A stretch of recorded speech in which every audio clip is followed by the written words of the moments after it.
My name is Vera Westbrook. I'm 28 years old. 7 days before my wedding, I found out my own mother had canceled every single vendor, the flowers, the catering, the venue, and told my fiancé that I was damaged goods and he was making the biggest mistake of his life. On our wedding day, 200 guests arrived to an empty lot. But my maid of honor had seen this coming 6 months ago. What she planned, and what my mother walked into, changed everything. Before we begin, if you enjoy this story, please take a moment to like and subscribe, but only if you truly feel it. And tell me in the comments, what time is it where you are right now? Now, let me take you back to 8 months ago, the night Nathan got down on one knee in our kitchen, and the phone call from my mother that came 11 minutes later. Nathan proposes on a Tuesday evening. No fancy restaurant, no ring hidden in dessert. He just stands in our tiny kitchen in Ridge Hill, Georgia, holding a ring he saved 7 months for and says, "I don't have a speech. I just know I want every morning to start with you." I say yes before he finishes the sentence. We sit on the kitchen floor afterward, my back against the cabinets, his arm around my shoulder, and I keep turning my hand under the light, watching the small diamond catch it. For 11 minutes, the world is exactly right. Then my phone rings. Mom. I pick up, still smiling. Mom. But Nathan just... Where are you having it? No congratulations, no gasp, no, "Oh, honey." The wedding, she says. Where's the venue? I need to know now. I glance at Nathan. He tilts his head, listening. We haven't decided anything yet, Mom. He literally just... Well, you need to start deciding. These things book out a year in advance. I'll handle the calls. I should explain something. My whole life, every decision I've ever made has passed through my mother first. Which college? Which major? Which apartment? When my father died, I was 19. She pulled me close at the funeral and whispered, "It's just us now. You're all I have." And from that day, saying no to her felt like abandoning a widow. So when I tell her we want to plan it ourselves, she goes quiet. 4 seconds. I count them. Fine, she says. I understand. You don't need me anymore. My chest tightens. The old guilt, the one she installed like software when I was a child, boots up instantly. No, Mom.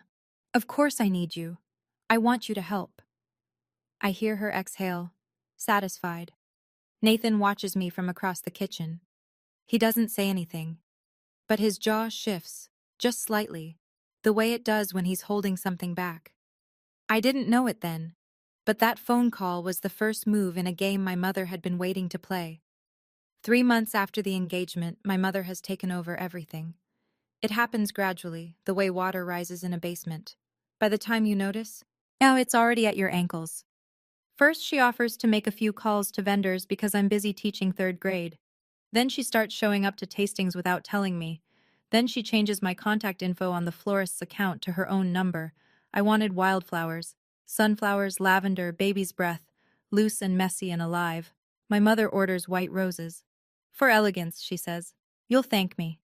I wanted BBQ, pulled pork, cornbread.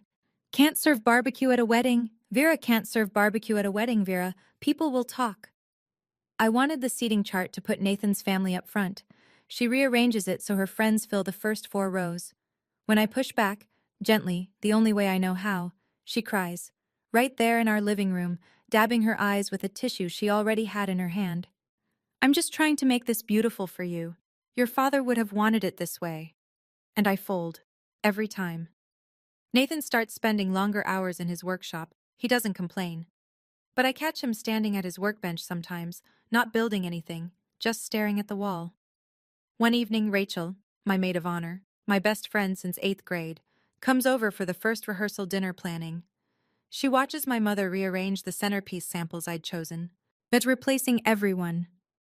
Rachel doesn't say anything to Diane, but later at the door she grabs my arm. I need you to trust me on something. Don't ask questions yet. I laugh nervously. What do you mean?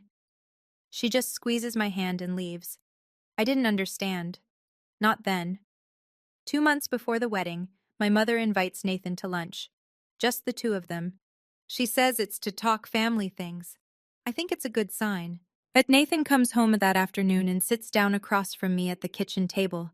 He folds his hands. He's careful with his words. He always is. But I can see the tension in his shoulders. Your mother told me you had a breakdown in college. My stomach drops. She used the phrase damaged goods. I stare at him. The room tilts. She said, "My daughter needs someone who can handle her. Can you? Really?" I open my mouth, but nothing comes out. Because yes, after my father died, but I went through a dark stretch my sophomore year. I saw a counselor. I worked through it. It wasn't a secret, but it wasn't ammunition either. My mother turned it into ammunition. "What did you say?" I whisper. Nathan looks at me steadily. I said, "I don't see damage. I see someone who survived you." Something cracks open in my chest. Not pain. Something warmer. "She left after that," he says. "Didn't finish her iced tea." 20 minutes later, my phone rings. Mom. Nathan disrespected me at lunch.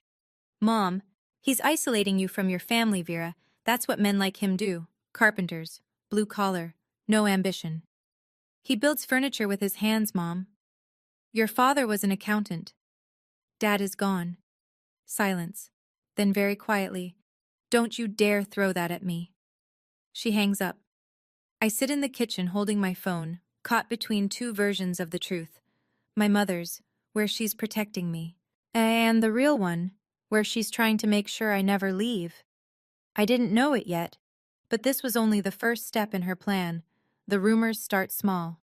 6 weeks before the wedding, I walk into Patty's hair salon on Main Street for my regular trim. Patty, who's done my hair since I was 14, sits me down and leans close to the mirror. "Honey, are you okay? Your mama stopped by yesterday, said things aren't going well at home." I blink. What did she say exactly?" Patty hesitates. "Just that you've been struggling, that Nathan might not be the right fit." I smile, the kind you paste on when your insides are liquefying, and say, "Everything's fine, Patty, really." But it's not fine. Because the next day, I walk into Dale's Market for groceries, and Mrs. Brewer at the register gives me a look I've never gotten before. Pity. Pure, unfiltered pity. "Vera, sweetheart, if you ever need to talk." I don't ask what she heard. I already know. Ridge Hill has a population of 4,000. In a town this size, a rumor doesn't travel. It teleports. Within 48 hours, my mother has seeded every coffee counter and church parking lot with the same story. Vera is fragile. Nathan is a mistake. The wedding shouldn't happen. I start feeling it everywhere. The sideways glances at the post office. The overly gentle tone from parents at school pickup. People treating me like I'm made of wet paper. That Thursday evening, as my phone buzzes, a text from Rachel. "Don't react to anything your mom does this week. I mean it. Trust me." I stare at the screen. What does Rachel know that I don't? I type back. "You're scaring me." 3 dots appear, then disappear, then appear again. Good. Scared means you're paying attention. She doesn't explain further. And for reasons I can't articulate, I don't push. Something is moving under the surface. I just can't see it yet. 5 weeks out. My mother calls Gloria Cole. What I don't find out about it from Gloria. I find out from Nathan, who finds out from his mother, who calls him at 9 o'clock on a Saturday morning, her voice tight and careful. "Nathan, is there something about Vera I should know?" Nathan puts the phone on speaker so I can hear. Gloria continues. "Diane called me last night. She said Vera has a history of," she used the word episodes. She said Vera needed psychiatric treatment in college and that she worries about her stability. My hands go cold. "She told me you should know what you're getting into. And that," Nathan, I'm just repeating what she said. "She called Vera emotionally volatile." I watch Nathan's face. His expression doesn't change, but a muscle near his temple tightens. "Mom," he says, "Vera saw a counselor after her dad died. That's it." Diane is twisting it. Gloria pauses. "I believe you, honey, but she was very convincing. She cried." Of course she cried. After Nathan hangs up, he turns to me. For the first time, I see something in his eyes that isn't patience. It's clarity. "Your mother is not trying to protect you, Vera. She's trying to own you." I know he's right. I've known for years, maybe.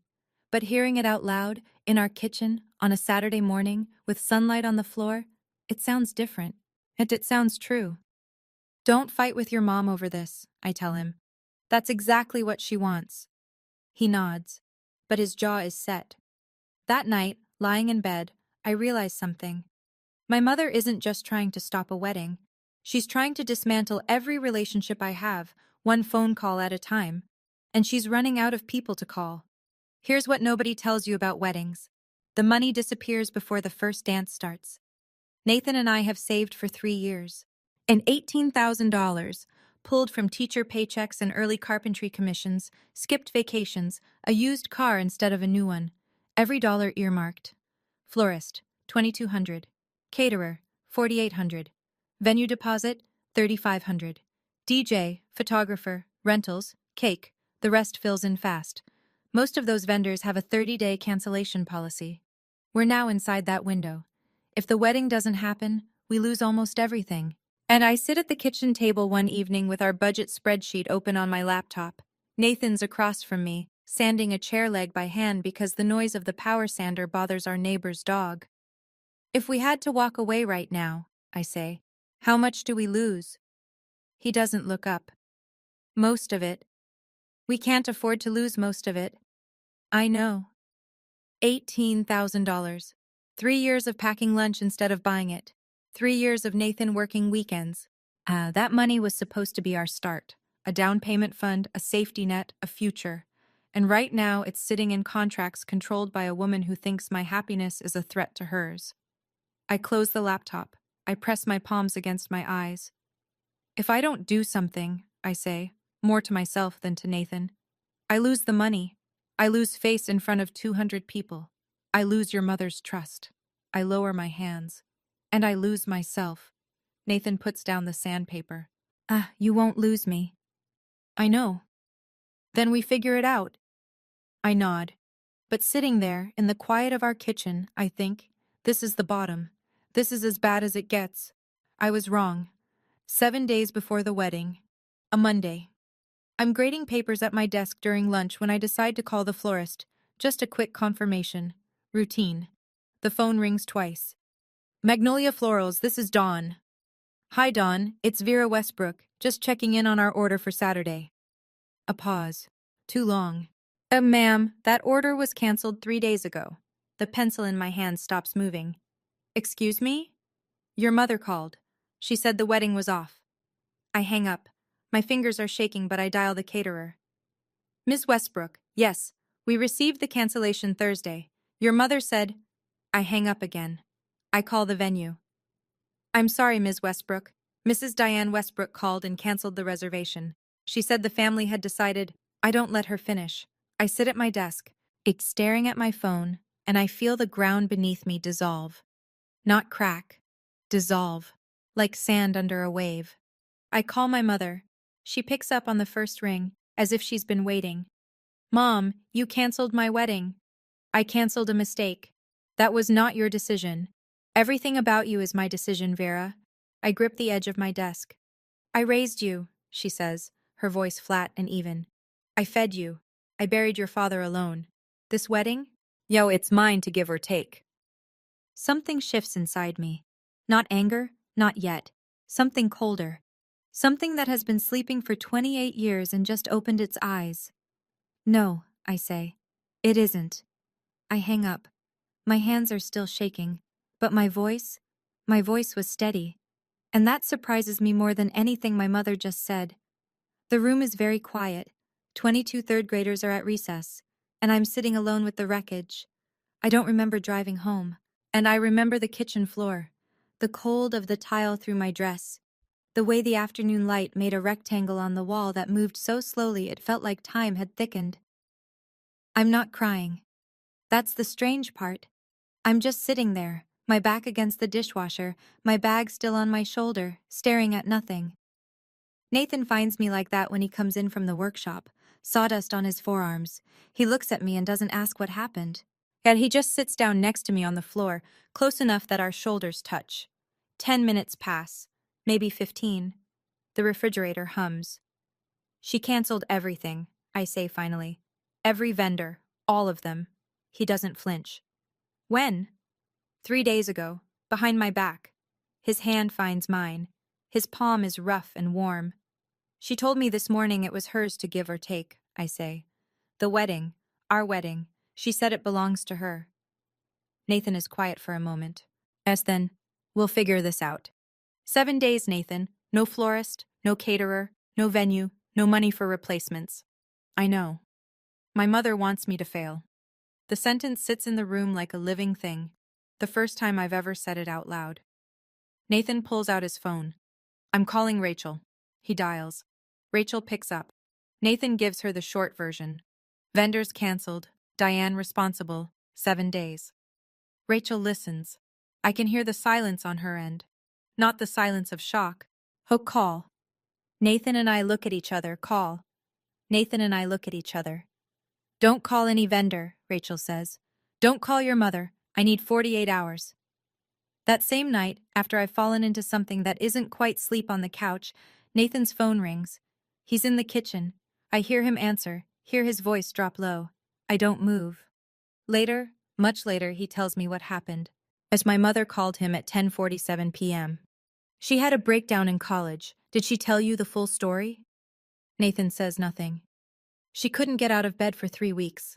She missed finals. I had to fly up and bring her home. Still nothing. She can't handle stress, Nathan. She'll fall apart. You'll be the one picking up the pieces. He lets her talk. Walk away now, she says. Save yourself. You seem like a decent man. Don't let her ruin your life. Nathan reaches across the counter and taps a button on his phone. Record. Georgia is a one-party consent state. He knows this because his buddy Marcus told him once after a contractor tried to cheat him on a job. Is that everything, Diane? He says calmly. I'm trying to help you.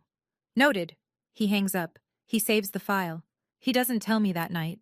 He can see I'm barely holding together, and one more blow might crack the foundation.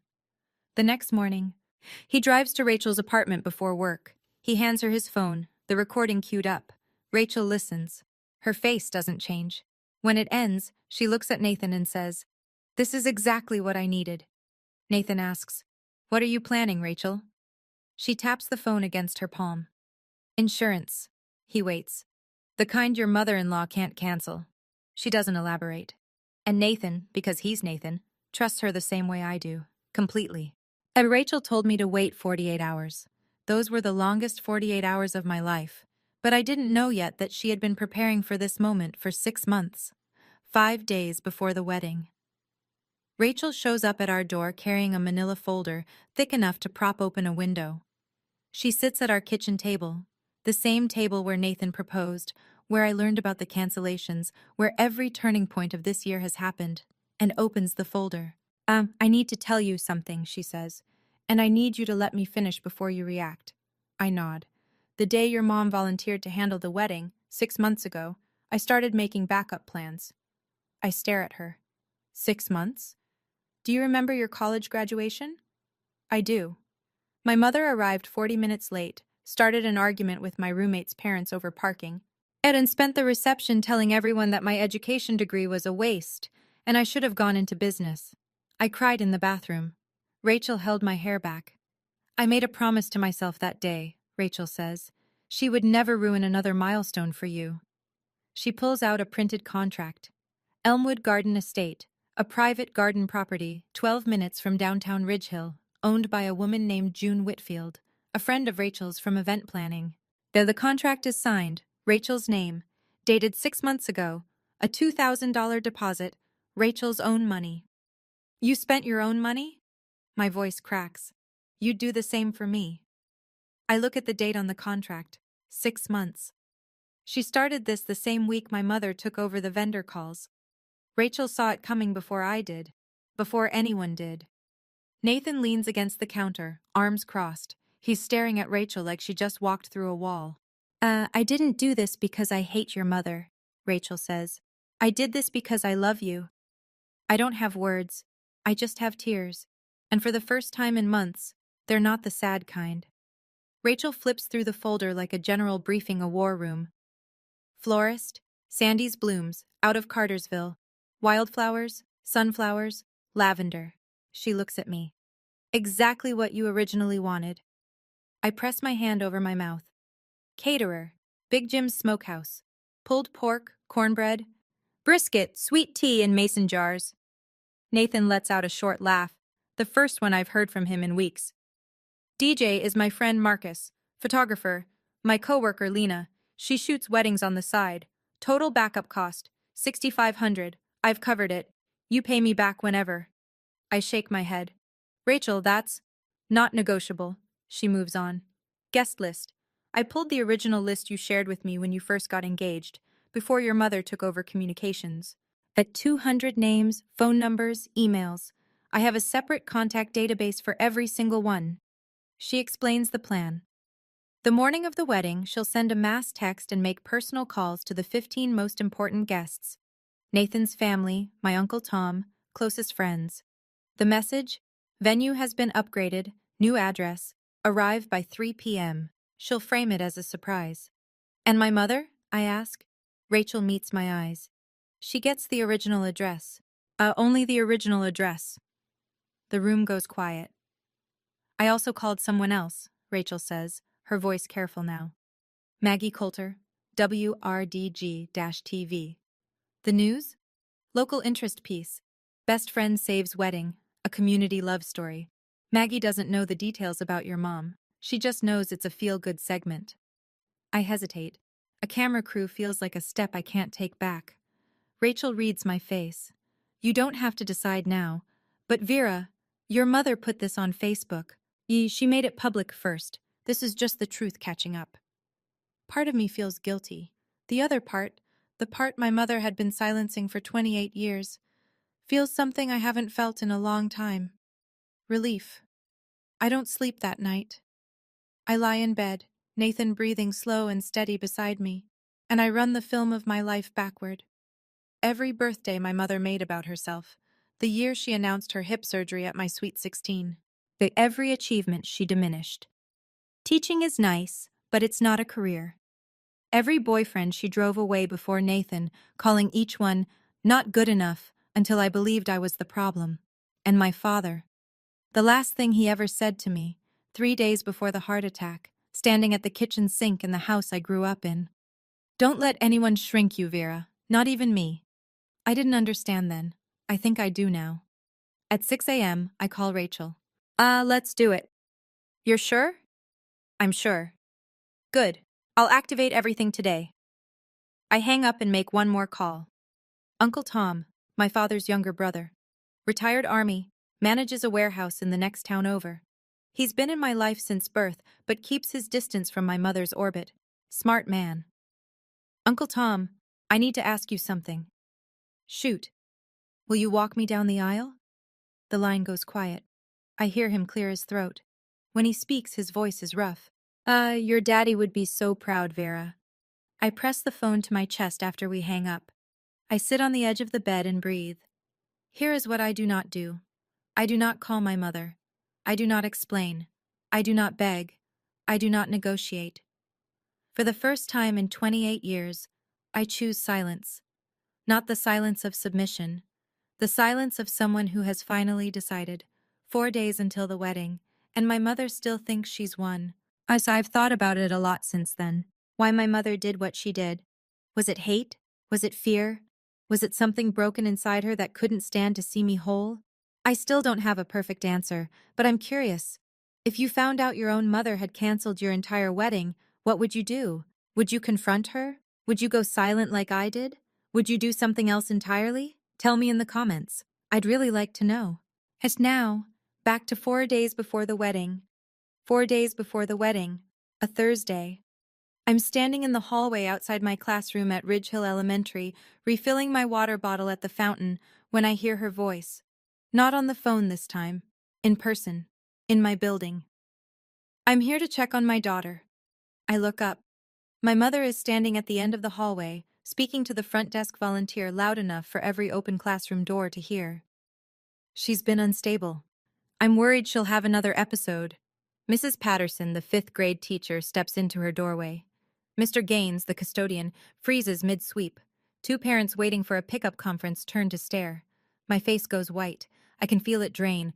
blood leaving like someone pulled a plug. I walk toward her. Steady steps. My sneakers squeak on the linoleum. Mom, this is my workplace. Please leave. She pivots to face me, and her expression shifts. Hurt, wounded, trembling chin. Gently but firmly. Ma'am, I'll need to gently but firmly. Ma'am, I'll need to ask you to step outside. My mother looks around the hallway, at the staring faces, the half-open doors, and squares her shoulders. You'll see, she says, walking toward the exit. Everyone will see. The door closes behind her. The hallway slowly unstiffens. As Mr. Gaines resumes sweeping, Mrs. Patterson gives me a small, helpless shrug. Then a hand touches my elbow. Mrs. Daniels, 62, taught at this school for 30 years, reading glasses on a beaded chain. She leans close. Honey, my mother was the same. Don't let her win. 5 words from a near stranger.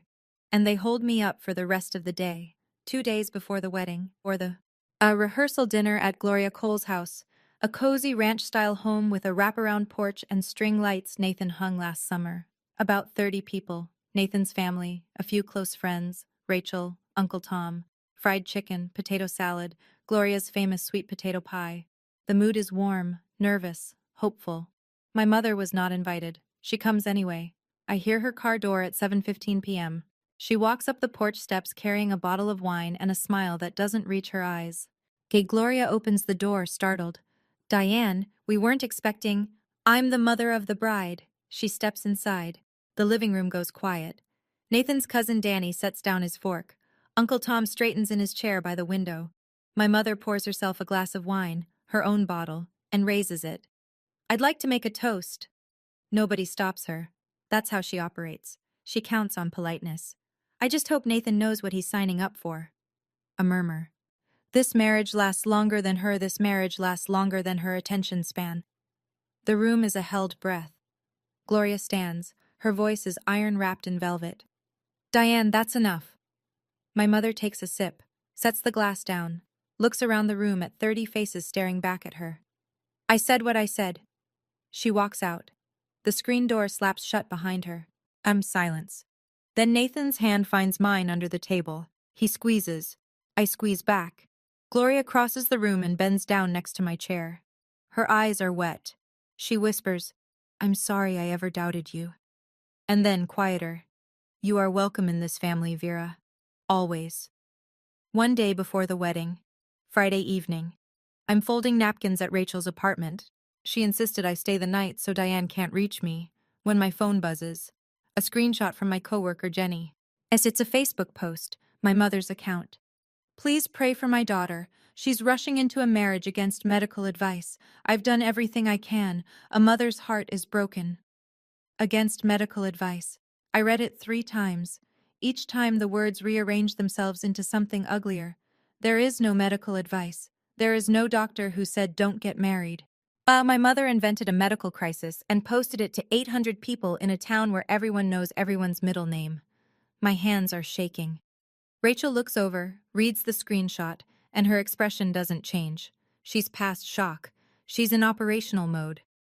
I saw it 20 minutes ago, she says. 800 people, Rachel. I know. She's telling the whole town I'm mentally ill. Rachel takes the phone from my hand. Not roughly, like a nurse removing something that's hurting a patient. Don't respond. Tomorrow, the truth will speak for itself. Nathan calls from our house. He saw it too. I'll drive over. Stay, I say. I'm okay. I'm with Rachel. You sure? I'm sure. He pauses. No more screens tonight, Vera. I agree. Rachel takes my phone and puts it in a kitchen drawer. She makes chamomile tea. We sit on her couch, not talking much, just breathing in the same room. I lie in Rachel's guest bed that night, eyes open, staring at the ceiling fan turning slow circles. Tomorrow will be different. I'm not scared anymore. Something has shifted, quietly, like a key turning in a lock. For the first time, I can see clearly, more clearly than I've ever seen in my life. Saturday morning, wedding day, 6 a.m. I wake up in Rachel's guest room to the sound of her already on the phone. Yes, ma'am. Venue upgrade. Surprise for the bride and groom. A new address is Elmwood Garden Estate, 412 Whitfield Lane. Arrive by 3 p.m. Don't go to the original address. She's pacing her living room in sweatpants and a headset, a printed spreadsheet in her hand with 200 names, each one highlighted in yellow, green, or red. Yellow, mass text sent. Green, confirmed. Red, needs a personal call. By 8 a.m., she's made 15 calls. Gloria Cole, confirmed. Uncle Tom, confirmed. Nathan's cousin Danny, his Aunt Margaret. The Hendersons from next door, my coworker Jenny, Mrs. Daniels. Confirmed, confirmed, confirmed. By 10 a.m., 197 out of 200 guests have confirmed the new location. 3 can't attend, 1 has a sick child, 2 are traveling. None are related to my mother's sabotage. 1 person is not on the contact list at all. Diane Westbrook receives no text, no call, no new address. As far as she knows, the wedding is at the original venue, the one she canceled. The empty lot. At noon, I put on my dress in Rachel's bedroom. It's simple. Ivory, tea-length, lace sleeves. I bought it at a consignment shop in Atlanta. $60. My mother called it second-hand embarrassment. I call it mine. Uncle Tom arrives at 1:30 p.m. He's wearing a gray suit, polished shoes, eyes already red. He sees me and stops in the doorway. Lord Vera, you look like your daddy on his wedding day, stubborn and beautiful. Rachel checks her watch, checks her list. Looks at me. Ready? I smooth my dress. I take a breath. I've been ready for 28 years. For the first time, my wedding feels like mine. Elmwood Garden Estate sits at the end of a gravel lane lined with pecan trees. There's a white wooden gate, open wide. Beyond it, a rolling lawn edged with wildflower beds, sunflowers, lavender, baby's breath. The flowers I chose, the flowers my mother erased. Rachel brought them back. Fairy lights are strung between 2 ancient live oaks, swaying just enough to make the light shimmer. Wooden chairs line a center aisle, chairs Nathan built himself over the last year, one every weekend, stacked in his workshop, where I thought he was just staying busy. He was building our wedding without me knowing. The BBQ pit is already going. Big Jim himself, in his denim apron, tends the smoker. Pulled pork, cornbread, sweet tea in mason jars, just like I dreamed. Guests start arriving at 2:30. They step through the gate and stop. And almost every one of them stops. Some press their hands to their chests. Some laugh in disbelief. Mrs. Henderson whispers to her husband, "This is better than the original." Gloria Cole walks in, sees the wildflowers, sees the hand-built chairs, sees the fairy lights catching the Georgia afternoon sun. She finds me near the garden trellis and wraps her arms around me. Tight, real. This is what your wedding was always supposed to look like. Maggie Coulter from WRDG-TV arrives quietly with her cameraman. They set up off to the side. Unobtrusive, professional. Rachel briefs them. A heartwarming story about friendship and community. That's all they need to know for now. Old Mrs. Freeman, my neighbor since childhood, 81 years old, Sunday hat and all, finds me and takes both my hands. "Your daddy is watching, sweetheart. I know it." I believe her. 200 chairs, 197 guests, and the only person missing is the one who tried to make sure none of this would exist. 3 o'clock. The afternoon light turns gold. Uncle Tom takes my arm at the end of the aisle. His grip is firm, military firm, but his hand is trembling. "Slow steps," he murmurs. "Make it count." The music starts. Not a grand orchestral piece, just a guitar. Rachel's friend Caleb sitting on a stool under the live oak and playing a finger-picked version of the song Nathan and I danced to on our first date in his workshop, sawdust still on the floor. I step forward. 200 faces turn. Some are smiling. Some are already crying. Gloria Cole holds a tissue to her nose. Mrs. Daniels nods at me from the 3rd row. Small, steady, certain. Nathan stands at the end of the aisle. His hands are clasped in front of him. His eyes are red and he's not hiding it. He's never hidden anything from me. As Uncle Tom delivers me to Nathan, shakes his hand and says, "Take care of her, or answer to me." Nathan nods. "Yes, sir." The officiant, Nathan's college friend David, ordained online last month specifically for this, keeps it simple. Short readings, no sermon, then the vows. Nathan goes first. His voice breaks once, on the word home. My turn. I don't read from a card. I look at him and say what I've been holding for months. I choose you. Not because I need to be saved, but because I finally know I deserve to be loved without conditions. The garden goes quiet. Even the birds, it seems. I don't need permission to be happy. Not from anyone. Not anymore. Nathan's hand finds mine. The officiant pronounces us married. We kiss under the live oaks, and the fairy lights sway, and 197 people rise to their feet. The sound of their applause fills the garden like a wave, and somewhere, 12 minutes away, an empty lot waits in silence.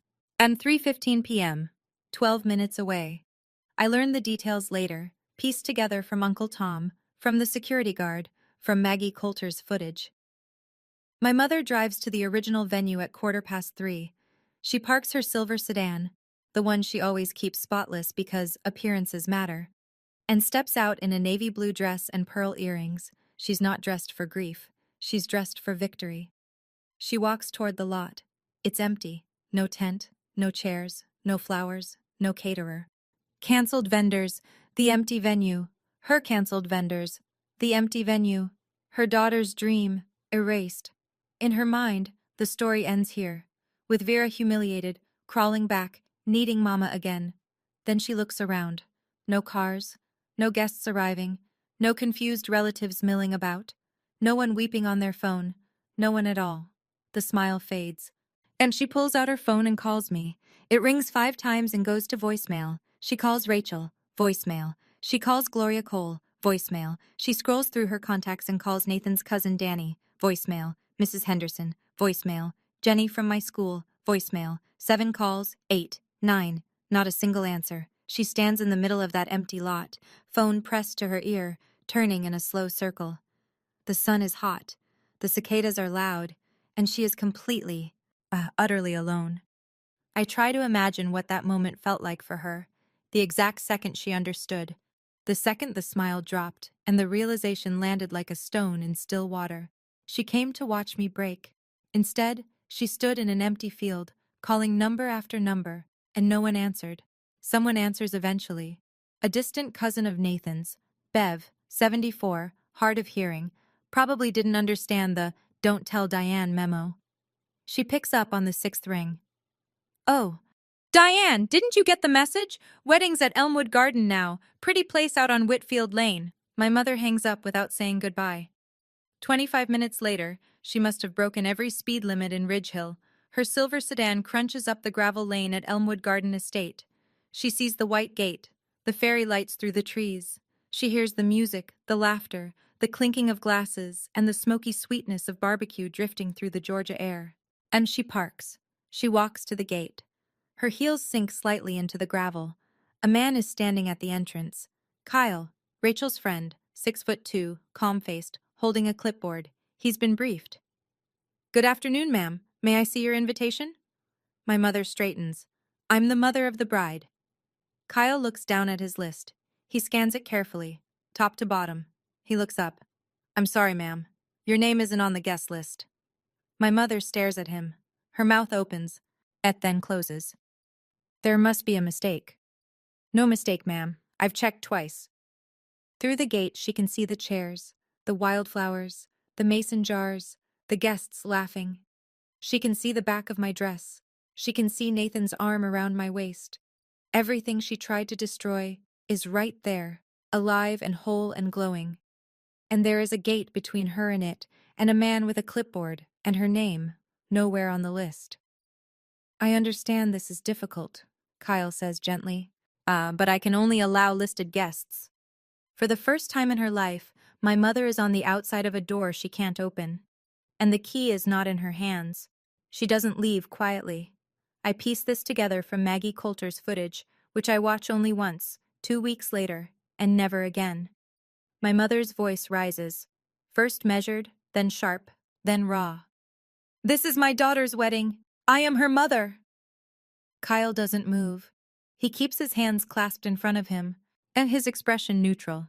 He's been trained for this. Rachel thought of everything. Ma'am, I understand, but I'm not authorized to. Authorized. I gave birth to her.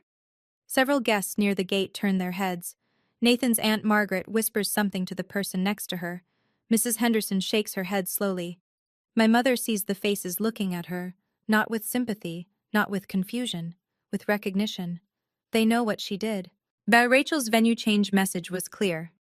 Due to unforeseen vendor cancellations by a family member, the wedding location has been moved. Everyone knows who that family member is. Then my mother sees the camera. Maggie Coulter and her cameraman have moved toward the gate, not aggressively, just doing their job. The red light is on. My mother freezes. The tears, the ones she can summon on command, stop. She looks at the lens the way a deer looks at headlights. For one long moment. Just she stands there, the mask cracking. Not the grieving mother, not the protective parent. Just a woman in a navy dress who bet everything on control and lost. She turns around, walks to her car, opens the door, gets in, drives away. She doesn't look back. Inside the garden, I'm dancing. Nathan leads me through a clumsy two-step on the grass, while Caleb plays guitar and the fairy lights turn on as the sun dips. I don't know my mother came. I don't know she left. But Rachel stands near the dessert table, watching the gate. She sees the silver sedan disappear down the gravel road. She picks up her glass of sweet tea, takes a sip, and walks back to the dance floor. No triumph, no gloating, just peace. She came, Rachel tells me days later. She left. You didn't miss anything. The rest of the evening is the kind of ordinary I've been starving for.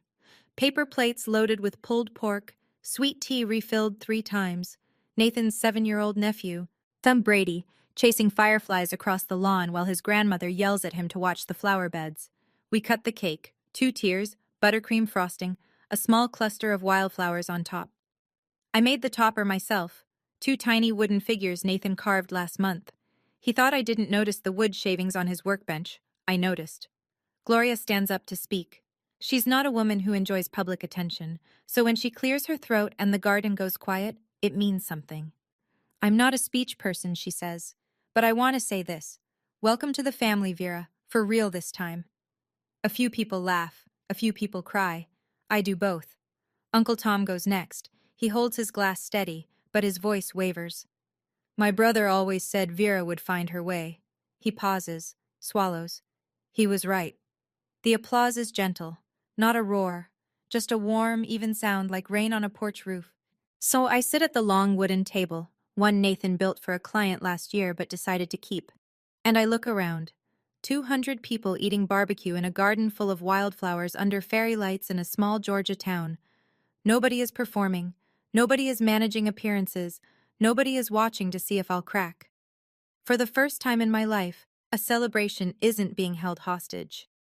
Rachel catches my eye from across the table. She raises her mason jar. I raise mine. But we don't say anything. We don't need to. That was the first celebration of my life that wasn't stolen from me. Later that night, after the last guest has gone and the fairy lights are still blinking softly in the empty garden, Nathan and I sit on the porch steps at our house. My shoes are off. His tie is loose. The night air smells like jasmine and leftover smoke. There's something I need to show you, he says. He pulls out his phone and opens an audio file. Dated 6 days ago, 10:47 p.m. I didn't play this for you before because you were already breaking. He presses play. My mother's voice fills the dark porch. She had a breakdown in college. Did she tell you the full story? I listen. She can't handle stress. She'll fall apart.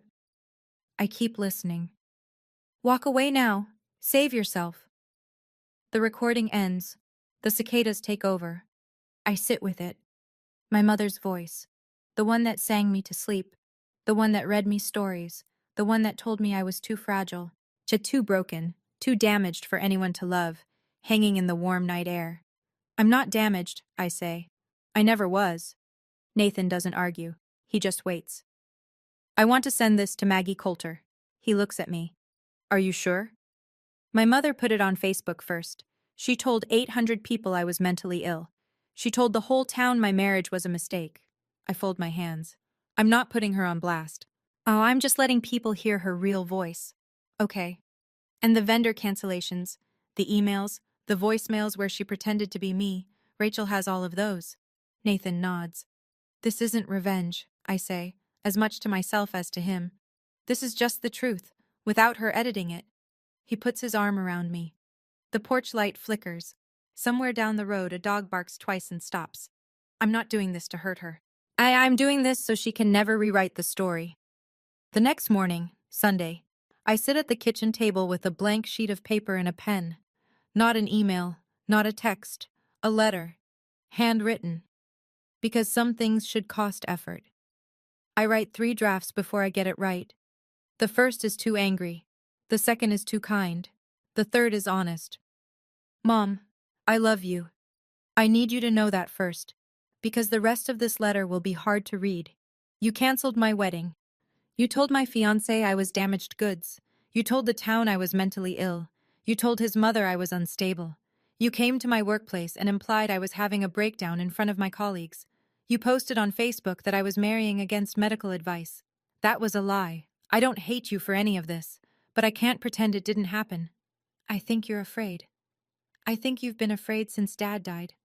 Afraid of being alone, afraid of losing control, and afraid that if I build my own life, there won't be room for you in it.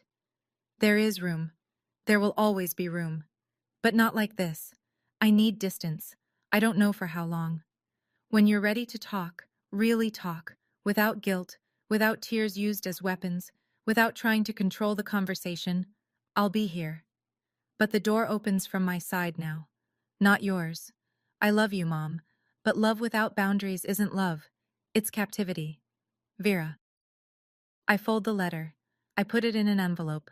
And I write Diane Westbrook on the front. I drive to Uncle Tom's house and hand it to him. He reads it standing in his doorway. When he finishes, he folds it carefully and looks at me. Your father would have written the same thing. He delivers it that afternoon. I don't ask how she reacted. I'm not ready to know. 1 week after the wedding, Maggie Coulter's segment airs on WRDG-TV. The piece runs 4.5 minutes during the 6 o'clock news. But the angle, maid of honor saves best friend's wedding after family sabotage, a Ridge Hill love story. Maggie keeps it tasteful. She doesn't name my mother directly. She says a family member canceled all wedding vendors 1 week before the ceremony. She shows footage of the garden, the wildflowers, the fairy lights, Nathan and me dancing. She interviews Rachel, who says simply, when someone you love is in trouble, you don't wait for permission to help. She doesn't need to name Diane. But in a town of 4,000, subtraction is identification. If the mother of the bride isn't in the wedding footage and a family member did the sabotage, everyone does the math. Within 3 days, I hear the ripples. Diane's post, the one about medical advice, gets screenshot shared across half the town before she can delete it. By the time she does, it's too late. People are placing it side by side with Maggie's report. At the Ridge Hill Women's Auxiliary, where Diane has held a board seat for 6 years, sends her a polite email. We think it's best if you take a leave of absence while things settle down. At Patty's hair salon, Patty herself tells Diane during her appointment, Diane, I heard what happened. I think you should talk to someone, a professional. Neighbors stop waving from their driveways. Invitations to Sunday potlucks stop arriving. The phone calls taper off. Yes, my mother's currency in Ridge Hill was always reputation. The devoted widow, the sacrificing mother, the woman who held it all together. That currency is now worthless. A woman on the town's Facebook group writes what everyone is thinking. I always thought Diane was a devoted mother. Turns out devoted and controlling look the same from the outside. I hear about the next part from Uncle Tom, who checks on my mother because, despite everything, she's still his late brother's wife. And Tom is the kind of man who doesn't abandon people even when they've earned it. Diane calls him on a Wednesday night, 2 weeks after the wedding. She's crying. They turned my daughter against me. Tom doesn't sugarcoat it. Nobody turned her, Diane. You pushed her. She's my child. I have a right. You have a right to love her. You don't have a right to own her. She hangs up on him, calls back 20 minutes later, calmer, trying a different angle. Rachel manipulated the whole thing. She poisoned Vera against me. Rachel saved a wedding you tried to destroy. Silence. Tom tells me she calls a few of her old friends from the women's auxiliary. She tells them she's been pushed out by her daughter and her daughter's controlling best friend. The narrative is familiar. Diane, the victim. Diane, the misunderstood martyr. But this time, nobody buys it. Everyone saw the Facebook post. Everyone watched Maggie's report. Us need help. Real help, not sympathy. Tom need help. Real help, not sympathy. Tom drives by Diane's house one evening and sees the lights on in the kitchen. Through the window, she's sitting alone at the table, looking at an old photo album. Her wedding album, her and my father. Young, smiling, unbroken. He tells me this carefully, like he's not sure I want to hear it. I listen. I hope she gets help, I say. I mean it. Not because I've forgiven her, because I know what it looks like when someone is drowning and too proud to call for a life vest. I tell Tom, if she agrees to see a therapist, I'll go to one session of family counseling with her. 1. That's my offer. It's not forgiveness. It's a condition. And it's the most generous thing I can give right now. The money sorts itself out, mostly.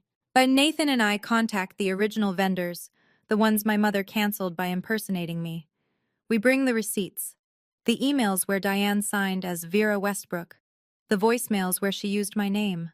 The florist and the caterer both review the evidence and agree. We didn't authorize the cancellation. Dawn at Magnolia Florals refunds $2,200. The caterer returns $4,800. That's $7,000 back. Not everything, but enough to breathe. The venue, Ridge Hill Community Pavilion, has a stricter policy. No refund past 30 days.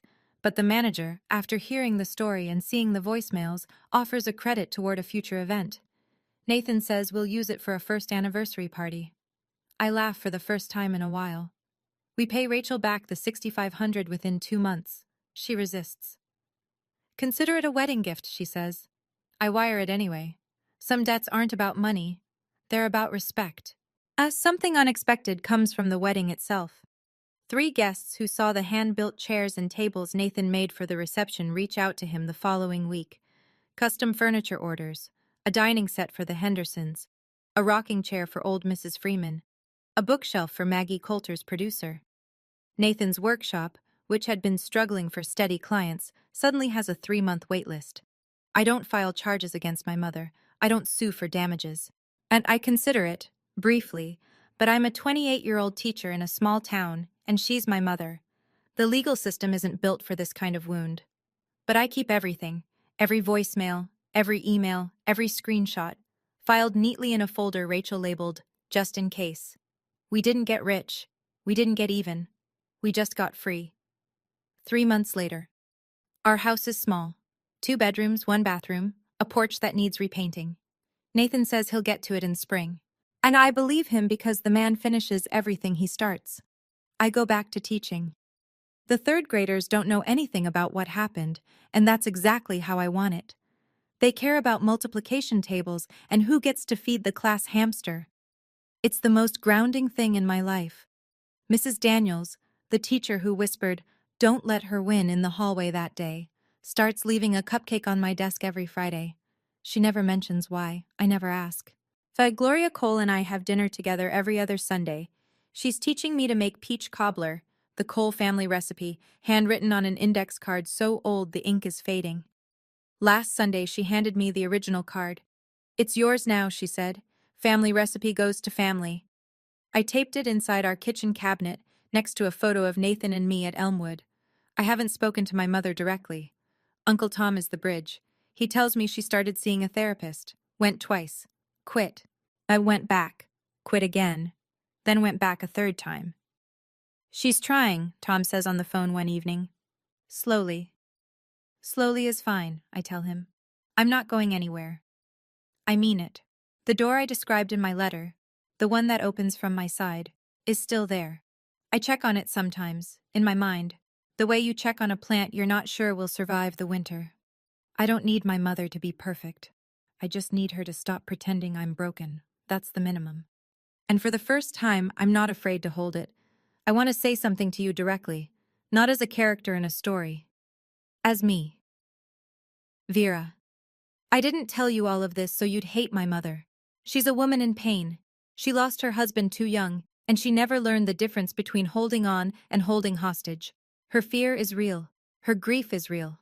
But her pain doesn't give her the right to destroy my life. And yours doesn't either, whoever yours is.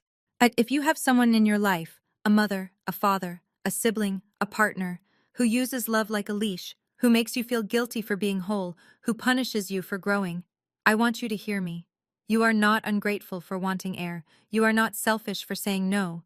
You are not a bad daughter or a bad son for building a life that doesn't orbit their anxiety. Boundaries are not walls, they're doors, and you get to hold the key. I didn't plan a revenge. I didn't scheme. And I was lucky. I had Rachel. I had Nathan. I had Uncle Tom and Gloria and Mrs. Daniels and 200 people who showed up at a backup garden on a Saturday in Georgia because someone sent them a text that said, "Trust me." If you don't have a Rachel, if there's no one in your corner right now, then be your own Rachel. Make a plan, not a plan for revenge, a plan for your future, a plan that protects the version of yourself your mother or father or whoever is trying to erase. You deserve to exist without permission. I know, because I spent 28 years waiting for permission, and the day I stopped asking was the day my life actually began. I've asked myself so many times since then, if Rachel hadn't made that backup plan, what would have happened? Would I have been strong enough to stand on my own? Honestly, I'm not sure. So I want to ask you, do you have a Rachel in your life? Someone who protects you before you even know you need protecting? Or are you someone's Rachel, the one holding the backup plan together while they fall apart? Tell me in the comments. I'd really love to hear your story. Now, let me tell you how this ends. 6 months after the wedding. I come home from school on a Tuesday afternoon. There's a piece of mail on the porch. Not in the mailbox, on the porch. Hand-delivered. A cream-colored envelope with no return address, my name written in handwriting I'd recognize in the dark. As I open it, standing in the doorway, no letter inside, no words, just a single pressed wildflower. A black-eyed Susan, flattened and dried between 2 sheets of wax paper. I hold it for a long time. A wildflower. The flower I chose for my wedding. The flower my mother replaced with white roses. The flower Rachel brought back. I don't know if it's an apology. I don't know if it's a goodbye. I don't know if she pressed it from her own garden or bought it somewhere or picked it from the roadside ditch out on Route 12 where black-eyed Susans grow wild every summer. I don't call her. I'm not ready. Maybe she's not ready either. I carry the flower inside and place it on the bookshelf, leaning against our wedding photo. Nathan and me under the live oaks, fairy lights in the background, wildflowers everywhere. My mother didn't say anything. And maybe that's the kindest thing she's done in years. Nathan comes in from the workshop, sawdust on his forearms. He sees me standing at the bookshelf. "You okay?" "Yeah." I turn around. "I'm good." Through the kitchen window, the late afternoon sun pours across the backyard. I can hear the rhythm of Nathan's table saw starting up again, the neighbor's dog barking, a mockingbird somewhere in the pecan tree. My name is Vera Westbrook Cole. I'm 29 now, and for the first time, my life is mine. Thank you for staying with me until the very end. If this story touched something in you, please hit like and subscribe. Not because I asked, but because you want to hear more stories like this one. Down in the description, I've linked another story I think you'll connect with. About a woman whose in-laws shut her out for 5 years, until one Thanksgiving dinner changed everything. It's a good one. And wherever you are right now, whatever your version of Ridge Hill looks like, I hope you find your Elmwood garden. See you in the next one.